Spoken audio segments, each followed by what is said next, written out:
두 번째 말씀까지 아주 친절하신 거지. 저 같으면 여기서 첫 번째에서 끝냈어. 근데 두 번째까지 말씀하십니다.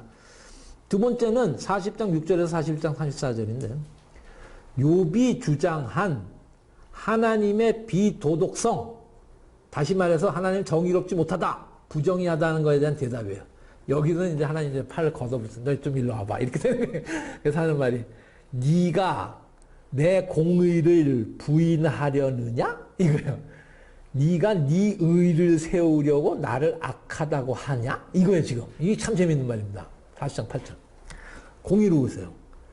그 공의가 사람들이 이해를 못해서 그런 거지. 얘네들이 말한 거는 틀렸지만 네가 말한 것도 맞는 건 아니야. 왜? 네가 말한 걸 잘 해석하면 네가 맞다는 걸 하려고 날 팔아먹은 거 아니야 막 이 소리죠. 그렇잖아요. 자기가 본 세계로 볼 때는 하나님 불의한 게 뻔하기 때문에. 그러면 소위 말하는 아까 말했던 그 소위 말하는 신정론, 하나님 의롭다는 거에 두 번째 함정에 빠지는 거란 말이에요. 그럼 이슬람식의 신학백기 결론이 안 나는 거지. 그럼 결국 결론은 뭐냐? 그냥 모르면 모른다 그래. 그냥 가만히 그냥 죽치고 있어 그 소리예요. 그래갖고 내 공의를 부인하려느냐 이렇게. 그러면 이 세상은 내 공의로 돌아가고 있다라는 말 한마디가 뭐냐면 히브리어 그 한마디예요. 히브리어에서 공의가 뭐냐면은요. 지금 이걸 잘 듣고 있습니다. 욥이. 미슈파트란 말이에요. 미슈파트. 히브리어에서 공의는 미슈파트 정의라는 건데 정의인 동시에 정의롭게 다스린다는 거예요.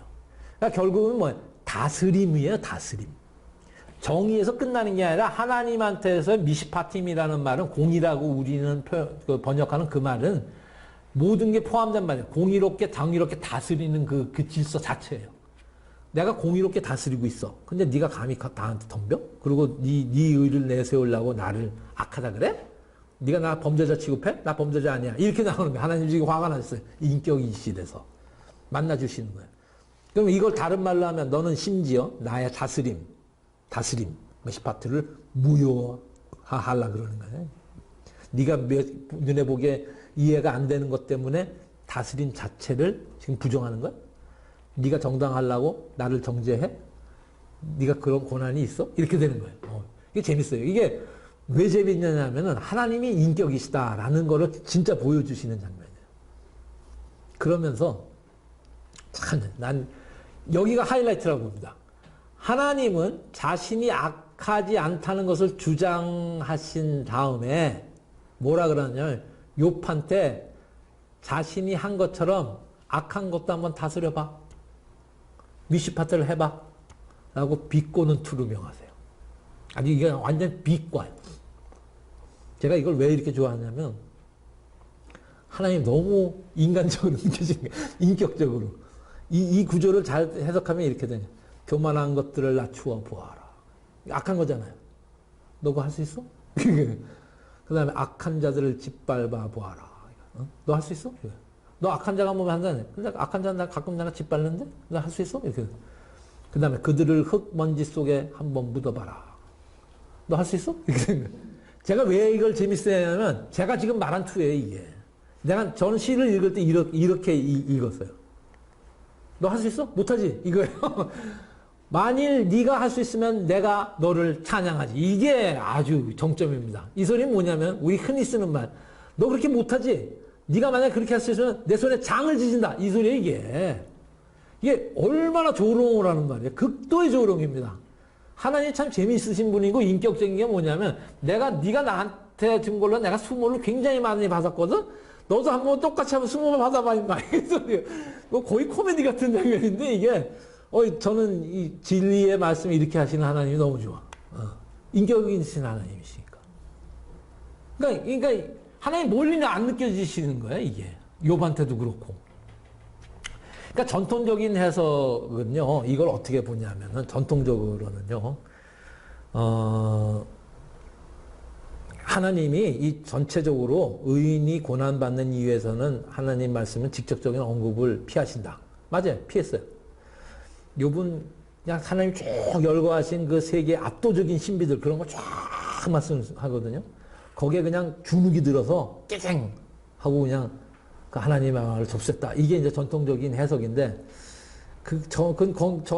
맞아요. 여기에다가 덧붙여서 저는 아까 말했던 애착의 개념하고 미슈파트, 다스림의 개념으로 하나님 도전하신 거예요.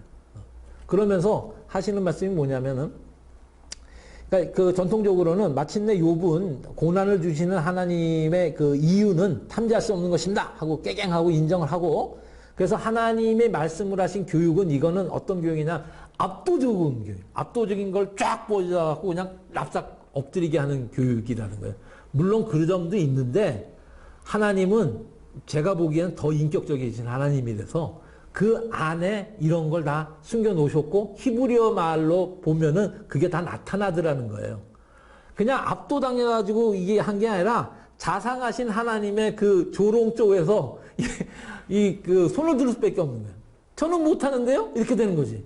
그럼 뭐야? 이게 소위 말하는, 아까 말해서 우주적인 능력, 우주적인 질서는 우주적인 능력으로만 다스릴 수 있다는 게 그게 맞는 말이죠. 세 결론을 우리가 이제 여기서 보면은 하나님은 그의 애착, 계획 질서를 시행하시는데 그거를 뭘로 시행하냐? 미슈타트, 다스림으로 시행하신다는 거예요. 그러고 있으니까 네가 모르더라도 나는 언제나 다스리고 있고 나는 언제나 정의롭다는 거야. 물론 그거는 너희들 눈에는 그렇게 보일지 몰라도 미안하지만은 내가 그걸 너희들한테 다 가르쳐 줄 수는 없다는 거야. 왜? 나중에 니들이 그 새로운 몸이 돼 갖고 온다 그러면 이해할지 모를까? 이게 갭이 있으니까. 그런 걸 가르쳐 주시는 걸로 보여야 된다. 자, 이제 마지막 봅시다. 그러면서 재밌는 걸 하는데, 그게 이 유명한 소위 말하는 악귀? 그러니까 두 괴물들을 다스리는 얘기를 하세요. 40장 15절하고 24절에 부헤못이라는 게 나오고, 이걸 우리는 이제 하마라고 표현을 했는데, 하마는 아닌 것 같고, 그 다음에 41장 1절에서 34절 리비아탄이 나오는데, 이걸 악어라고 이렇게 했거든요. 근데 악어는, 이게 그 유명한 토마스 홉스 같은 레비아산이라는 그 괴물이에요. 그게 뭐냐면, 용같이 생기고 뭐 한간에 중요한 거는 하나님을 대적하는 그 태고의 그 괴물들이에요, 이게. 그렇게 보시면 돼요. 그러니까 뭐 하마나 악어는 그냥 어쨌든 우리가 이제 번역을 하려니까 이렇게 하는 거지만은 이게 괴물들입니다.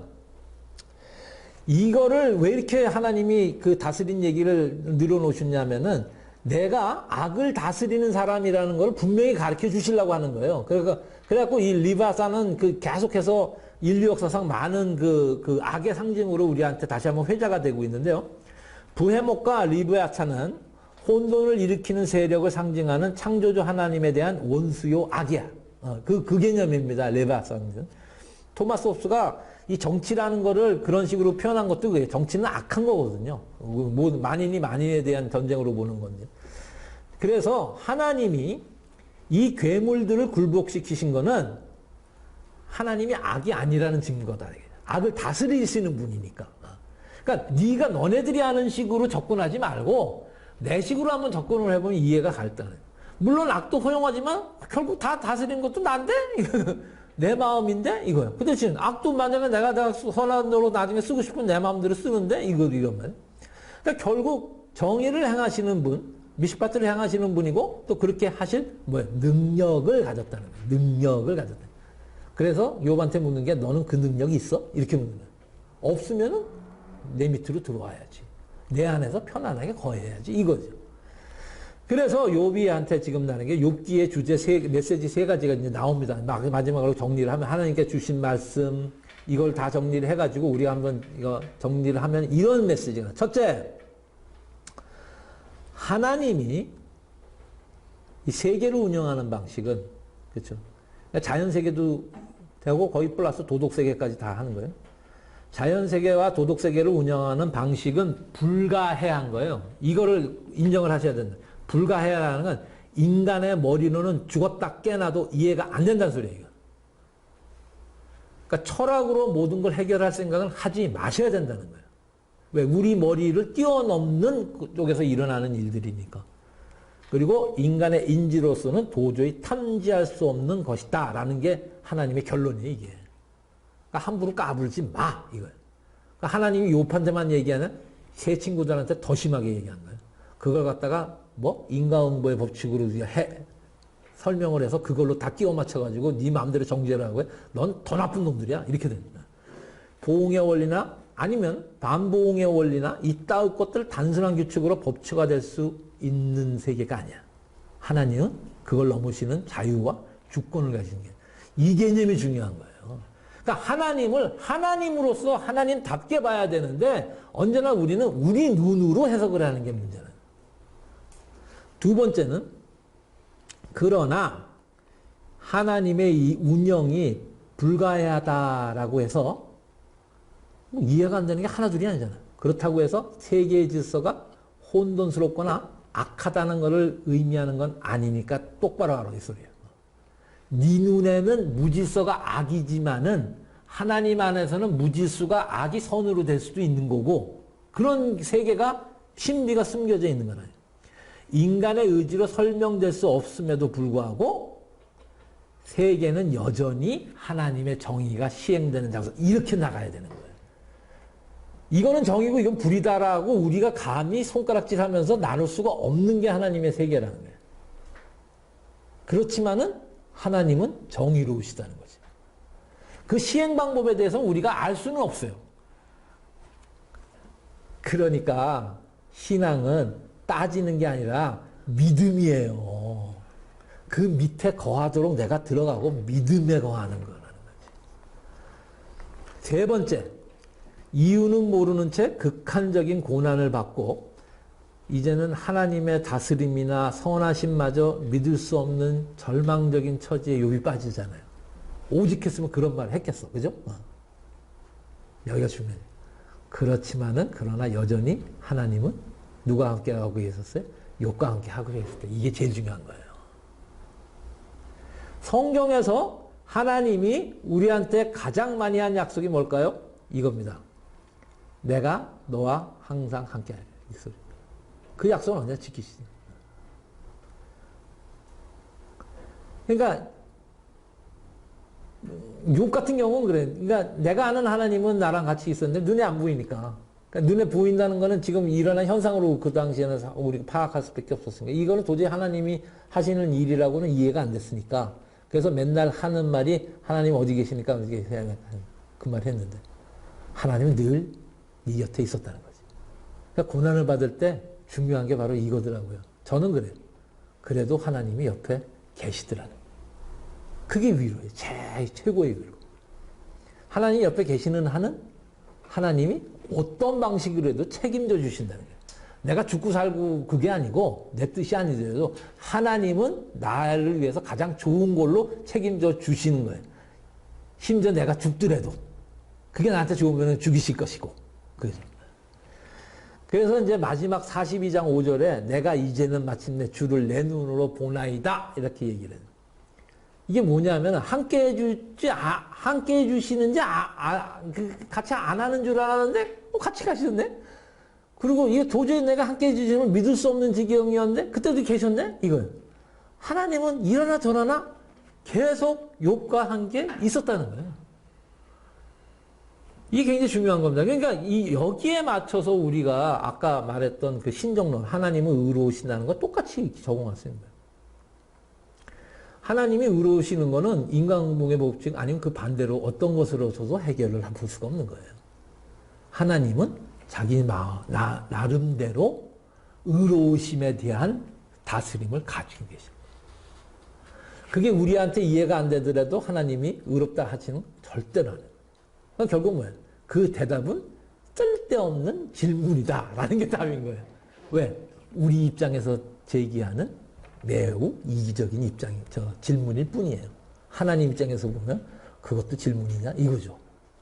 너희들은 그런 질문을 할 필요 없어. 누구만? 나랑 같이만 가면 돼. 이거예요, 하나님입니다. 결국 이게 굉장히 중요한 건데요. 욥한테 있어서 욥기에 있어서 중요한 얘기 중에 하나가 이겁니다. 우리가 갖고 있는 그 은혜 중에 가장 큰 은혜가 뭐냐면요. 우리가 어떠한 상황에 있더라든지 하나님 우리를 지탱해 주시는 거예요. 지탱해 준다는 말을 잘 해석하셔야 됩니다. 우리를 언제나 승리하게 이게 아니에요. 승리가 하나님한테 승리가 뭐 이게 중요한 게 아니에요. 끝까지 견뎌내게 해주신다는 거예요. 견뎌내게 해주시려면 뭐 어떻게 해야 되느냐? 항상 함께 해주시는 거죠. 그게 임재하심이란 말이야. 그러니까 끝까지 버틸 수 있게 우리 하나님이 항상 임재해 준다는 얘기는 바로 욥기의 얘기라는 거지. 그러니까 우리가 뭘 그거에 갖고 고민할 필요가 있냐는 거지. 뭐 힘드세요? 그냥 당하세요. 당하면 하나님께서 다 뒤탱해 주시고 때가 되면 이 고난이 뭔지를 보여주실 때가 있어요. 그래서 우리한테 가장 큰 덕목은 저는 그래서 인내함이라고 보는 거예요. 그 인내하지 못하면 사랑도 없는 거고. 부부싸움 하실 때도 보세요. 조금만 참으면 되는 걸 갖다가 우리가 먼저 질르잖아요. 그죠? 그게 뭐예요? 인내하면. 결국 끝까지 누가 참아주느냐에 대한 얘기예요. 누가 더 사랑하느냐는. 결국에는 대단원의 에필로그가 탁 끝납니다. 그러니까 이렇게 끝내줘야지. 왜? 욥이 시험에 통과했으니까. 통과했죠? 통과했을 때 나 같았으니 어휴 내가 맞았죠? 이건데 욥이 그게 아니에요. 욥이 통과됐을 때의 모습이 제일 좋아요. 저는 42장 5절 6절입니다. 내가 주께 대하여 귀로 듣기만 하였사오나 이제는 눈으로 주를 배움나이다. 이렇게 생각해요. 와. 우리가 제일 바라는 것도 그거 아니에요? 빨리 하루빨리 하나님 뵙는 거? 네. 그러므로 내가 스스로 거두어 드리고 티끌과 제 가운데서 회개하나이다. 끝. 이렇게 끝난 거예요. 왜? 고난 중에 자기가 죄 저지른 거 알잖아. 감히 하나님한테 내가 이 급도 안 되는 게 말이야. 뭐 정의를 내리고 정의하지 말란 말이야. 정의를 내리고 덤벼들었으니까 회개하나이다. 끝. 그래? 42장 7절 8절입니다. 하나님은 손보실 애들 있죠? 새 위로자들 불러가지고 너 일로 와봐. 진노를 표하시면서 니들이 틀렸고 욥이 옳았다. 이거 얘기하니까. 그거 세 번이나 반복하죠. 니들이 틀렸고 욥이 옳았다. 그들은 하나님에 대해서 니들이 나를 잘못 판단했다. 잘못 말했다. 꾸중을 내렸어요. 니들이 아는 게 왜 잘못됐느냐는 아시죠? 그게 전부가 아닌데 그걸 전부인 양 하고 가는 거예요. 그러니까 겸손하지 못하면 그 덫에 걸린다니까. 우리가 아는 게 전부라고 생각하고 그거를 막 외치면서 따르라 하고서 이거 하면은 언제 내가 그 덫에 빠질지 몰라요. 이게 맞는 것 같지만은 어떤 때는 이게 적용이 되기도 하지만은 제가 모르는 분야도 있네요. 이렇게 돼야 돼요. 뭐 그렇잖아요. 우리가 모르는 분야가 더 많잖아, 사실은. 꾸중을 내리시면서 정리를 하시면서 여호와께서 욥에게 이전 모든 소유보다 갑절이나 주신지라. 42장 10절입니다. 그래서 갑절이나 주신 이유는 뭐냐 하면은 사단에 대해서 판결을 내린 거죠. 욥이 결백을 입증을 했다. 끝난 거예요, 이 싸움이. 그죠? 사단이 맨 처음에 제기했던 싸움이 끝난 거예요. 그 다음에 사단의 그런 유혹에 많이 넘어갔던 여러 가지 조연들도 다 꾸중 듣고 하나님이 입증하는 바대로 이 판이 다 끝나버린 거예요. 몇 배도 주시고, 2배 주시고, 뭐, 딸 이름도 어쩌고저쩌고 막 나눠잖아요. 이렇게 끝날 수는 없어요, 저는. 제가 질문 하나 할게요. 아니, 이렇게 끝내실 거면 뭐 하려고 이 판 버리셨어요? 저는 이 질문을 합니다. 왜? 그러면은, 친구들의 교리인 의인의 공로가 번영을 가져온다는 전통적 보응의 진리로 다시 돌아온 거 아니야, 이거. 의인 맞다며. 그럼 의인한테는 그럼 상 주시고 아인한테 벌 주시고 그걸로 다시 돌아왔네. 이거 아니에요, 결국은. 그죠? 그거요. 근데 그 때와 중간에 흘러가는 모든 거는 하나님 나만이 결정한다는 거예요. 니들은 끼어들지도 말고 알려고 할지도 말아라는 소리예요, 이 소리. 결국은 궁극적으로 내가 다 회복하는데 그 중간에 일어난 모든 일에 대해서는 토달지 마, 이 소리. 그 모든 선하심의 그런 운영은 내 관하라에 있다. 니들이 함부로 아는 것 같고 재단하고 이렇쿵 저렇쿵 하지 마. 이 소리예요. 결국 보응의 원리를 기계적인 방법으로 적용해서는 안 된다는 거야. 하나님 말씀은. 이게 결국은 하나님 뜻하신 대로 의인에게 상을 주지만은 니들이 말했던 그 얄팍한 논리를 주는 게 아니고 인간의 삶의 과정은 하나님 설계 안에 있는 신비란 말이에요. 신비기 때문에 니들이 다 안다고도 하지도 말고 다 알 수도 없고 그렇지만은 궁극에 가서는 내가 약속한 대로 나는 선하신 하나님이기 때문에 그 보응의 원리의 대원칙에 따라서 네가 내 자식이기 때문에 내가 너를 잘하게 해준다. 이걸로 끝나는 거예요. 이유는 없어. 네가 내 자식이기 때문에 해주는 거야. 끝. 이거예요. 그러니까 이 욥이 말하는, 욥기가 말하는 이 진리는요, 신약에서 우리가 갖고 있는 그 이신칭의의 그런 것과 모든 그 신학을 이 아우르고 있는데, 이게 그 3000년 전 지혜 문학에서 나와, 그 모든 게 깔려 있다는 게, 이 플롯으로, 이게 그 깔려 있다는 게 너무너무 어마어마한 거예요. 제가 볼 때는. 끝납니다. 그 후에 욥이 140년을 살며 아들과 손자 4대를 보았고 욥이 늙어 나이가 차서 죽었더라. 끝하고 막을 딱 내요. 이렇게 끝나는 게 내 마음대로 끝나는 스토리다. 이게 하나님이야. 그리고 너희들은 욥기를 봐서 알듯이 함부로 나한테 까불지 마. 내가 다 알아서 해줄게. 나만 믿고 따라와. 그겁니다. 욥기는. 우리가 끝이 있을까요? 제가 인간적인 질문 답으로는 그건 몰라요. 그렇지만 분명한 거는 하나님 곁으로 가면 끝나는 거예요. 그죠? 하나님의 마지막 주시는 그 플랜이, 계획이 나한테는 어떻게 세워지는지 저는 몰라요. 근데 하나님 아시겠지. 그러니까 아시는 하나님 믿고 나는 그냥 가면 되는 거죠. 그죠? 걱정할 게 뭐 있냐. 정리합시다.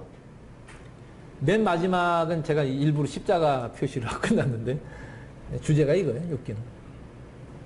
엠마오에 가는 그 친구한테 예수님이 말했듯이 이 모든 이야기가 내 이야기인 줄 너희가 아느냐. 욥기도 예수님 이야기였더라. 제가 만약에 욥이라면은 이런 말을 했을 거라는 거예요. 제가 이제 정리를 하는 겁니다. 하나님과 참 직접 이렇게 대화를 나눠보니까 참 맞네요. 하나님이 주권자시고,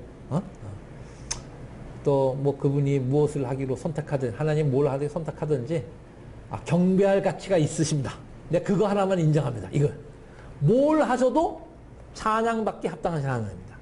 이것만 인정하면 돼요. 신자들은 뭘 하셔도 하나님께서는 계획이 있으십니다.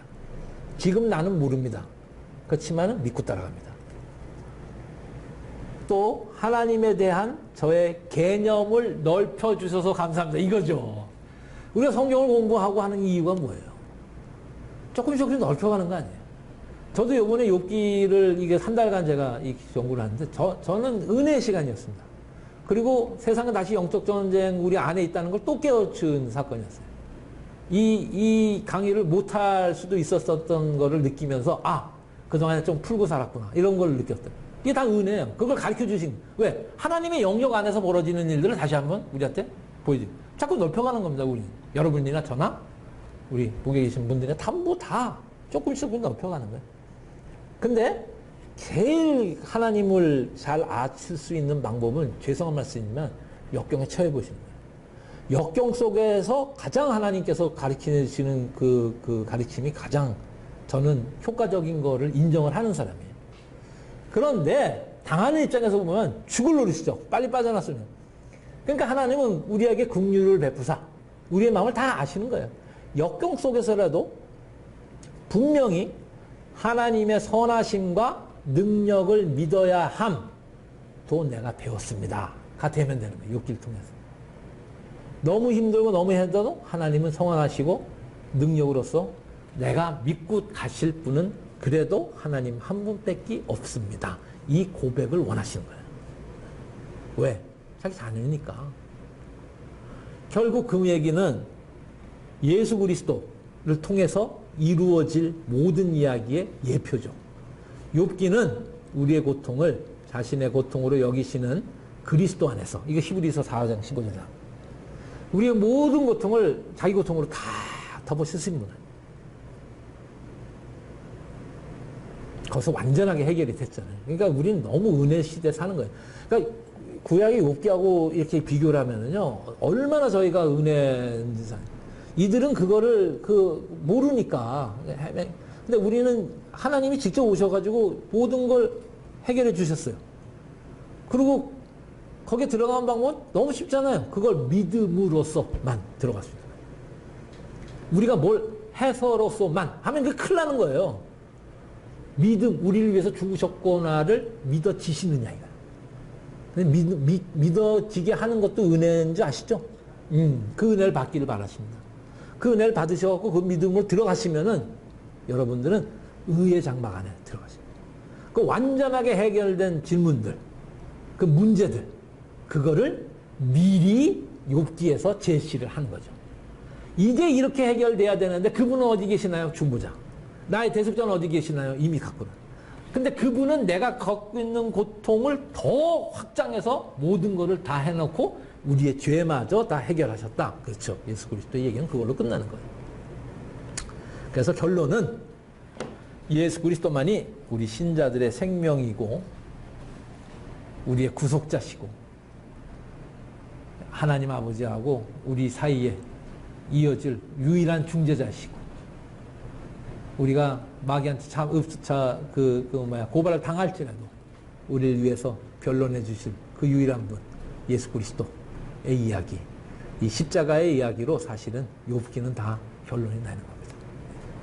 자, 끝내겠습니다. 기도하시겠습니다. 하나님 아버지 감사합니다.